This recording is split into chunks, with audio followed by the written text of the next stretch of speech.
What's happening, everybody? Welcome back. This is Forgo, and a funny thing just happened to me. I actually just finished editing a video that I was going to do today, and then all of a sudden I saw this sneak peek for our boy right here. Now, this is really, really exciting news for a lot of us out there, especially when you see the sneak peek, but at the same time, it kind of isn't. And I'll explain why here in a second, but let's watch this sneak peek because this is epic.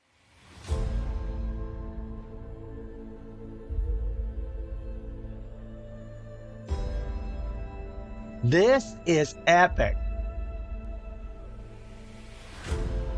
Man. Nice to enlarge those wings. That looks cool.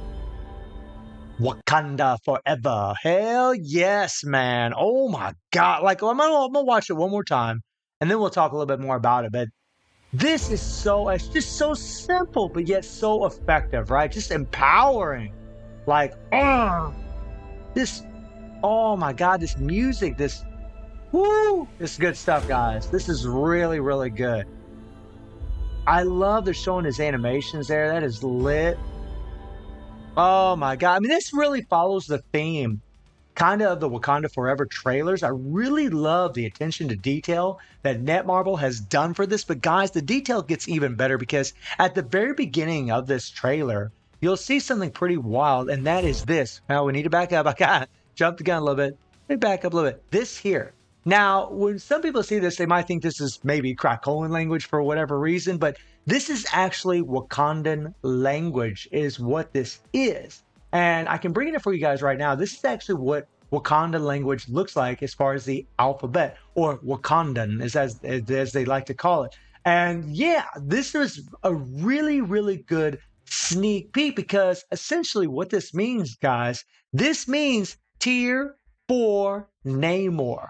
Tier 4 Namor. So this guy's getting a tier 4. It is absolutely confirmed that our boy is getting a tier 4. Now, how will some players feel about that? Well, I mean, they're probably going to be very excited because I think there's going to be a lot of fans for Wakanda Forever for sure. And Namor is the big baddie of the movie, or maybe semi-baddie. We don't really know yet, right? Especially if he falls along the lines of what he's like in comics. He's not really a good or bad guy. He's just kind of protect his kingdom kind of person. But the animation, like the character looked awesome. Like I thought he looked great.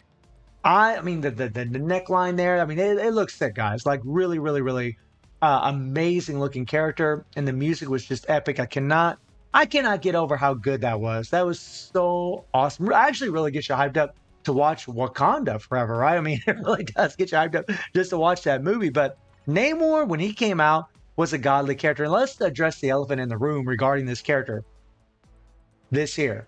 The fact that he's a combat. I mean, we have had combat after combat after combat. I mean, we've had Venom, Moon Knight, Hulk. I mean, how many more are they going to throw out at us, right? Or are they going to change his typing? I don't think they will.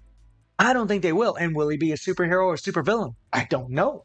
We really don't know. I would imagine maybe superhero, but we don't really know. I mean, Netmarble doesn't really know what Wakanda Forever is going to do with this character. So they might make him a superhero or a supervillain. I don't really know, guys. I have no idea. But yeah, so if he's a supervillain, then, obviously he probably would be better maybe than Hulk as far as PvE is concerned. Maybe in PvP if they built him that way, but I highly doubt it. Man, Hulk's just really, really good there. Or they could make him a hero and then he would surpass Moon Knight. Now, it's funny because the video that I already made was about Moon Knight doing high levels of World Boss Legend. But I won't regret that purchase because this guy doesn't have the Weapon Master tag and I absolutely need it, especially for Mephisto. So I would have had to tier 4 Moon Knight no matter what if I was trying to push World Boss Legend, at least for me. But yeah, I mean, really, guys, when I see the trailer, I'm just really hyped up in all honesty because it's just such a good trailer. But Namor really does have one of the most beautiful tier 3s in the game. Even to this day, his tier 3 is just gorgeous, right? I mean, this thing is lit. But the thing about it was it does a lot of damage at the very beginning.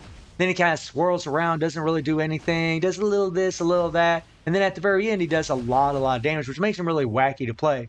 Plus, he has a very long cooldown on his fifth skill, which also didn't really make him a very proc-friendly character. He was definitely a rage-based character, But as we've seen with characters now, especially with tier 4s, having a rage on them generally is not a bad thing. It's actually pretty OP on a lot of these tier 4 characters because they can reach level 80. They have a lot higher stats. So we'll see how it goes. I mean, personally, would love it for them to make them a little bit more proc friendly and get rid of this 10-second cooldown on this thing. That would be awesome. Another thing, guys, is that, the increase all basic attack to all allies by 55%. Are they going to keep this for him, or are they going to change it with the new uniform? I mean, think about it, guys. When you put Namor on your team and you do this, you do get this 55% extra attack by 3 seconds. That is a really nice bonus. Or will they add more time to this? Will they make it 10 seconds? I don't know. Obviously, guys, I would like to see him just be OP, and I'm pretty sure he will be. Every tier 4 we get is strong. There's never been a weak tier 4, okay? They've all been powerful. They've all been strong. Really, when we look at tier 4s, we just look at their utility. How often can we use them? If he's a superhero male, right? But he's not a human. He is a mutant, however. He is a mutant, and that may come in pretty handy for some players, especially in World Boss against Ultron, right? Against Ultron, you will need a mutant at stage 45, but they got to be a superhero. So if they make him a supervillain, that's going to kind of suck, at least for this particular stage. But the problem with this is most players are not in this high a level against Ultron, right? They're just not that high. Most players are still working on Null, Mephisto. They're not really thinking about this, but still, if he's a superhero, then I know, some players, you guys love Storm and I love Storm too. There's going to be a lot of relief for other players that we're just kind of holding off on Storm and waiting for another mutant to get it done. And in all honesty, guys, even in like ABL, right? ABL, there is a mutant stage, right? There is a mutant stage as far as, what we face, right? Let me see if I can find it here, right? We do use a mutant in one of these. That's Alien, right? Superhero mutant. This is a female, right? I think we have another one. I think it's like just regular mutant. I think. No, we don't. So that is a bummer. So he won't even be good for this. Now, maybe for other days like Combat Day or something like that, he'd be good. But I mean, we already have Moon Knight. We already have Hulk. We already have Venom. We already have Carnage. And so that's kind of the thing about this, right? I mean, so yeah, unfortunately for the mutant one against ABL, you're still going to need Storm for the optimal damage to get the most done. It won't really matter in these other ones. I mean, you have super villain, but that's Alien, right? I mean, so yeah, combat female. So I mean, combat human. So he won't work in this one either. Well, we kind of go through these. I mean, the no restriction obviously would work, right? But we already have Iron Man. A lot of players already have Iron Man. This is human, female, right? Combat super villain, male. But again, guys, I mean, if you have Hulk or even Carnage, maybe you won't do it, but maybe he'll be the most. Like, this is probably going to be where his relevance may lie for, some players out there. I mean, if they're having trouble with their Carnage, I mean, yeah, his utility might not be as good as what we would really like, but it's really going to depend on whether they make him a superhero, a super villain. I don't know, guys. We're just going to have to wait and see, but I'm still very, very excited. It would have been nice, though, really, to get a tier 4 for, a different typing other than combat, because we're so combat heavy in our tier 4s. But man, that trailer was just lit. I really love that they made his wings a whole lot bigger than what they are in here. It looks a lot cooler, in all honesty. That was a nice touch that Netmarble did. But guys, let me know what you think about this sneak peek for Namor. And I do stream on Twitch at 9 p.m. GG+7 time. The link is in the description below. And I hope you enjoyed the video. Thank you for watching. Y'all take care and have a good one. See you, everybody.